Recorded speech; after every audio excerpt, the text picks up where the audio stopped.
ഓ പ്രിയ കുടുംബമേ, ക്രിസ്തു നമ്മോടുകൂടി ഉണ്ടായിരിക്കട്ടെ.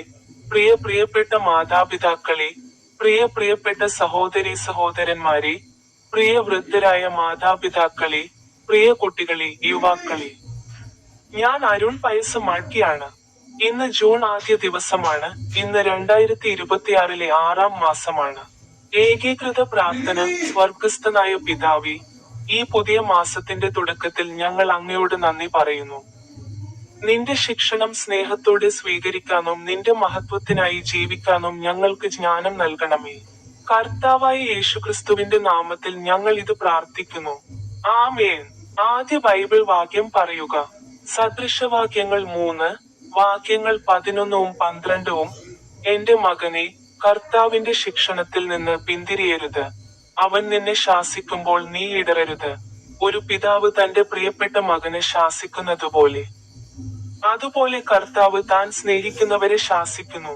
അർത്ഥം, ദൈവത്തിന്റെ ശിക്ഷണം അവന്റെ സ്നേഹത്തിന്റെ അടയാളമാണ്. നമ്മെ ശിക്ഷിക്കാനല്ല, മറിച്ച് ശരിയായ പാതയിലേക്ക് നയിക്കാനാണ് അവൻ നമ്മെ തിരുത്തുന്നത്. വിവർത്തനം. കർത്താവേ, നിന്റെ സ്നേഹത്തിൽ എന്നെ നയിക്കണമേ. അഭ്യർത്ഥന. കർത്താവേ, നീ എന്നെ തിരുത്തുമ്പോൾ നിന്റെ ഇഷ്ടം ഞാൻ മനസ്സിലാക്കട്ടെ. പ്രാർത്ഥന. കർത്താവേ, സ്നേഹനിധിയായ പിതാവേ, നിന്റെ മാർഗനിർദ്ദേശം സ്വീകരിക്കാൻ കഴിയുന്ന ഒരു എളിമയുള്ള ഹൃദയം എനിക്ക് നൽകണമേ. സത്യത്തിന്റെയും നീതിയുടെയും പാതയിൽ നടക്കാൻ എന്നെ പഠിപ്പിക്കണമേ. ആമേൻ. നമുക്ക് പ്രാർത്ഥിക്കാം.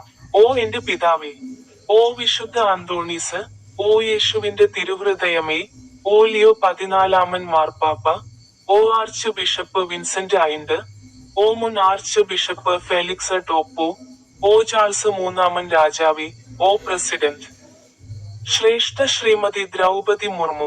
ഇന്ന് ജൂൺ ആണ്. ഇത് 2026-ലെ 6-ാം മാസമാണ്.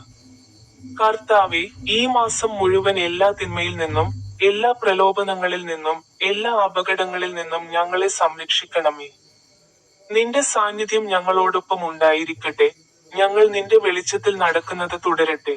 കർത്താവേ, ഞങ്ങളുടെ ജീവിതവും ഞങ്ങളുടെ ജോലിയും ഈ മാസം മുഴുവനും നിന്റെ കരങ്ങളിൽ സമർപ്പിക്കുന്നു. കർത്താവായ യേശുക്രിസ്തുവിന്റെ നാമത്തിൽ ഞങ്ങൾ ഈ അന്തിമ പ്രാർത്ഥന അർപ്പിക്കുന്നു. ആമേൻ.